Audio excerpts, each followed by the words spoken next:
Alright, hi everyone. Hi Blue! This is chapter 9 of Dealing with Dragons. It's got a real fun title. It's called In Which Thranduil is a Dreadful Nuisance and Cimmerian Casts a Spell. I love that the wizards and the knights and the princes are all portrayed fairly negatively. It's so rad. It's so different too. It's great. None of them are the heroes. They're either the bad guys or they're dreadful nuisances. Anyway, the rest of the trip home was uneventful. Passing through King's Cave seemed easier going in the opposite direction, and the impenetrable darkness only descended once. As soon as they arrived, Kazul took the book Morwen had lent them and curled herself around a rock just outside the mouth of the cave to study it while Cimmerian made dinner. She pored over the book all evening, and Cimmerian found it fascinating to watch the dragon delicately turning pages with her claw. Early the next day, Kazul went off to consult with Roxine. Cimmerian was rather stiff from all the dragon riding she'd done the previous day, so she decided not to do any more cleaning. Instead, she spent the morning in Kazul's treasure room, sorting through likely-looking bottles and jars for those that might contain powdered hen's teeth. Remembering Kazul's advice, she started by setting aside all the bottles she could find that had lead stoppers.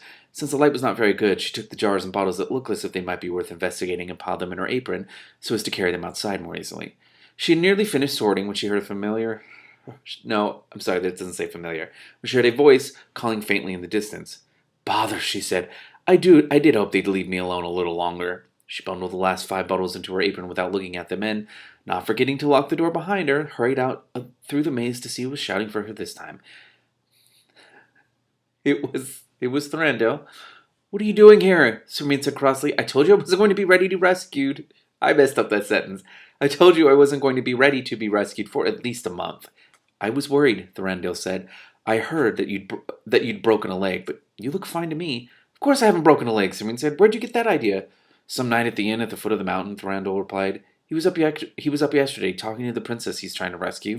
Then he came back and warned everybody not to bother with the princess that was captured by the dragon Kazul. Well, I knew that was you, so I asked why, and he said his princess told him you'd broken your leg and you wouldn't be able to walk for months. Cimmerian smiled slightly. Eleanor had apparently gone through with her plan to tell Helena about Cimmerian's twisted ankle, and Helena had decided to improve the story a little in hopes of reducing the competition.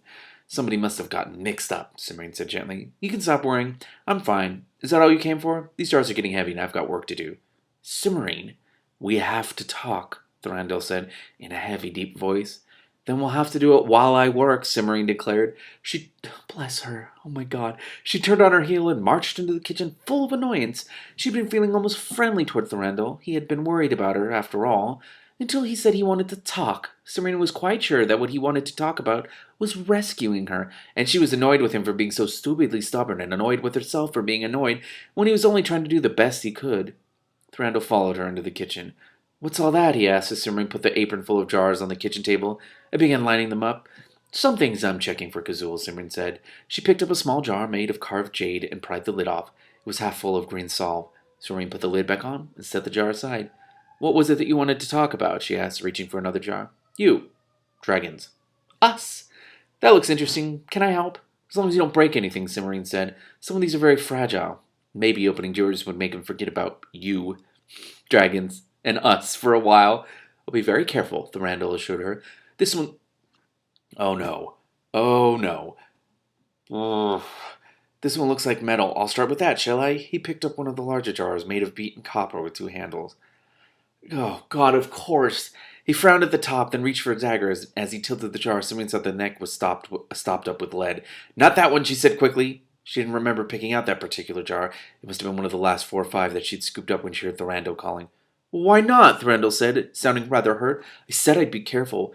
The tip of his dagger was already embedded in the lead. Kazul said to leave the ones with lead stoppers alone, Cimmerian said. So put it back. If you insist, Thranduil said, shrugging. He pulled on his dagger. Oh, no. But it was fast. It was stuck fast on the lead. That means there's a hole in this. Drat, he said, and twisted the handle. The dagger came free, and the lead stopper came along with it. Oh, God. Oh, God. I should have known, Cimmerian said in a resigned tone. A black cloud of smoke poured out of the jar. As Cimmerian and Thranduil watched, it condensed into a dark-skinned giant wearing only a turban and a loincloth. What? He was more than twice as tall as Thranduil, and the corners of his mouth were turned down in a stern frown. What is it? Whispered Thranduil. Trouble, said Cimmerian. Thou speakest truly, O daughter of wisdom, said the giant in a booming voice that filled the cave. For I am a djinn, who is imprisoned in that jar, and I am the instrument of thy death and that of thy paramour. My what? Simrine said, outraged. Thy lover, the djinn said uncomfortably, the man who stands beside thee. I know what you meant, Simrine said, but he isn't my lover, or my fiancé, or my boyfriend, or anything. And I refuse to be killed with him. Oh, it's almost like she's like, yeah, just kill him. I don't care about him. But Simrine, you know perfectly well, Thranduil started. You hush, Simrine said. You've made enough of a mess already. If he is not thy paramour, nor any of these other things, then what is he? The djinn asked suspiciously. A nuisance, Simrine said succinctly. Simrine, you're not being very kind, Thranduil said. What he is matters not, the djinn said grandly after a moment's heavy thought. It is enough that thou and he shall die. Enough for whom? Simrine said. The djinn blinked at her. For me. 'Tis my will that thou and he shall die by my hand. Thou hast but to choose the manner of thy death. Old age, Simrine said promptly. Mock me not. Sorry, this is so funny. I love it. Thou and he shall die, and by my hand, ere this day draws to its close, the djinn cried. Do you suppose he means it? Thranduil said nervously. Why would he keep bellowing it at us if he didn't mean it? Simrine said, Do be quiet, Thranduil. Thranduil lowered his voice. Should I have to fight him, do you think? Don't be silly, Simrine said. She saw that Thranduil was distressed, so she added, You came up here to fight a dragon. You aren't prepared for a djinn, and nobody could reasonably expect you to challenge. If you say so, Thranduil said, looking relieved. Simrine turned back to the djinn, and saw that he, too, was looking perturbed. What's the matter with you? She said crossly. She just said, What's the matter? Dost thou not wish to know why I will kill thee? The djinn asked plaintively. What difference does it make? Simrine said. Yes, actually, Thranduil said at the same time. Thranduil, Simrine said in exasperation. Shut up! Hear my story, O luckless pair, the djinn said, with evident relief. Oh, he's like, what is it? Oh my god, on Aqua Teen Hunger Force. The Ghost of Christmas Present Past. Oh, I forgot. Well, he has constantly, 1,000,000 years ago. Okay, anyway. I am one of those djinn who did rebel against the law of our land, and for my crimes I was sentenced to imprisonment in this bottle until the day should come when human hands would loose me. As is the custom of my people, I swore that whoso should release me during the first 100 years of my imprisonment, I would make ruler of the earth. Who should release me during the second 100 years, I should make rich beyond all dreams of men. Who shall release me during the third 100, I shall grant 3 wishes, and whoso should release me after any longer span of time, I should grant only the choice of what death he would die. You're going to kill us because it's traditional? Simrine asked. Oh my god. Yes, the djinn said. His eyes slid away from Simrine's and she frowned suddenly.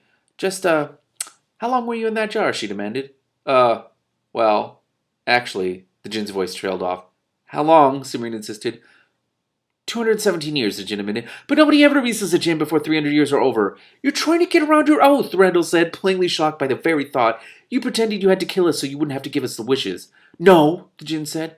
Thinkest thou that the granting of wishes alone would so trouble me? Needs must I kill thee and thy fair companion, for I cannot return home and say that thou didst release me, and I left thee living. I would be a laughingstock. Never in 3,000 years has such a thing occurred. Then you shouldn't have sworn an oath, Thranduil said sternly.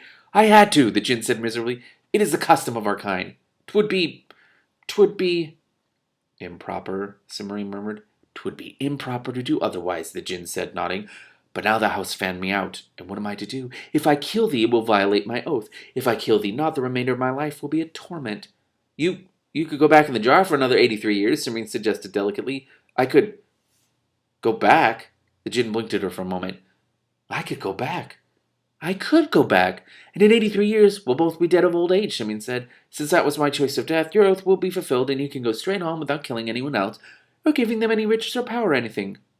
Truly, I can't believe this is happening. Thou art a jewel among women, and the very queen of wisdom's daughters, the djinn said happily. Thou hast found the perfect solution to my difficulties. Wait a minute, Thranduil said. What about those wishes? Thranduil, Simrine said in a shocked tone. I'm surprised at you. How can he give his wishes if he's going back into the jar for 83 years? It wouldn't be right at all. Thranduil frowned. Are you sure? After all, we did let him out during his third 100 years. I suppose I could let thee have one wish at least, in token of my thanks for thy help, the djinn said, as long as thou dost not tell anyone.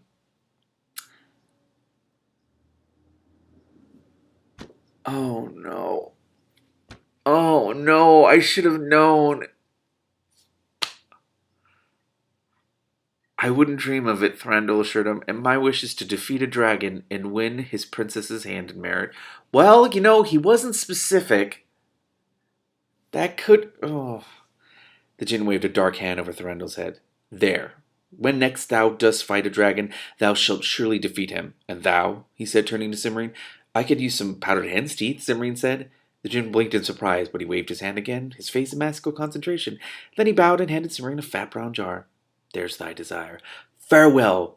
With an elaborate salaam, the Jinn dissolved back into a cloud of smoke that poured back into the copper jar from which it had come. Cimmerine leaned over and plucked the lead stopper from the end of Thranduil's knife. She jammed it back into place and heaved a sigh of relief. Thranduil was not paying attention.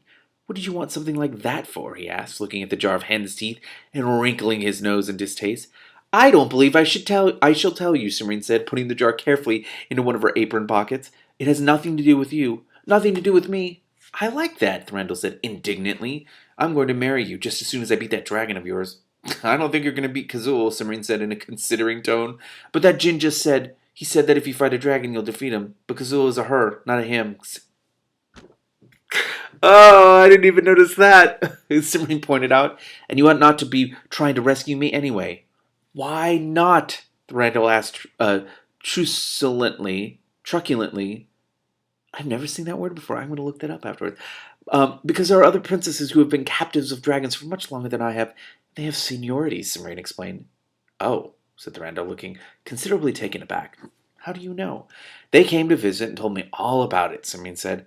I think you should try for Caradwell. She's from the kingdom of Raxwell, and her hair is the color of sun-ripened wheat, and she wears a gold crown set with diamonds. You ought to get along with her very well. Thranduil brightened perceptibly at this description, but said, But everyone expects me to rescue you. As long as you defeat a dragon and rescue a princess? No one will care, Cimmerine said firmly, and Caradwell will suit you much better than I would. Are you sure her dragon isn't female too? Positive, Cimmerine said. Gornal's cave is 2 down and 3 over.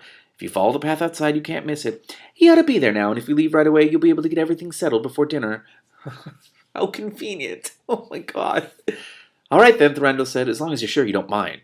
Not at all, Cimmerine assured him fervently. She saw him to the mouth of the cave and pointed him toward Gornal's cave, then returned to the kitchen. She gathered up the jars and bottles she had been planning to check, except for the copper jar with the gin inside, and took them back to the treasure vault. She fetched an ink pot, a quill pen, and a sheet of paper from the library and began writing out a warning to attach to the copper jar. She didn't want anyone else to open it until the 83 years were over and the Jinn could go home without killing anyone. She was just finishing when she heard Eleonora's voice calling from the rear of the cave. I'm in the kitchen, she shouted. Come on back. You're always in the kitchen, Eleonora said, when she poked her head through the door a moment later. Or the library. Don't you ever do anything but cook and read? Look at this, Eleonora, Cimmerine said, handing her the warning she'd been writing. Do you think it's clear enough? Warning.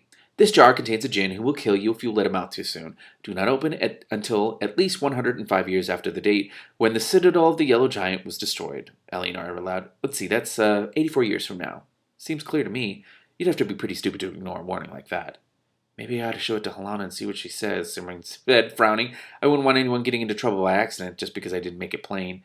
It's plain, Eleonora said. Cimmerine, what on earth have you been doing? How do you know there's a Jinn in this bottle? Thranduil, Cimmerine said, waving a hand expressively. I was looking through some of the bottles from Kazul's treasure room to see if any of them happened to have hen's teeth in them, and Thranduil came in and wanted to help. And he opened it, Eleonora said. Oh dear. Exactly, said Cimmerine. But it came out well in the end. I think I've gotten rid of him for good. I sent him off to rescue Caradwell. You did? What if he doesn't beat Gornal? Oh, he'll win. The Jinn gave him a wish, and he wished to defeat a dragon. Cimmerine looked apologetically at Eleonora. I suppose I had to have sent him to rescue you, but that's quite all right, Eleonora said hastily. Getting rid of Caradwell will help a lot, and after everything you've told me about Thranduil, I don't think I'd want to have him rescue me. That's what I thought, Cimmerine said. Oh, and I got the Jinn to give me some powdered hen's teeth so we can finally try that fireproofing spell. Good, Eleonora said. Let's do it right now. Oh, how exciting. All right, I'm going to make another video and keep reading.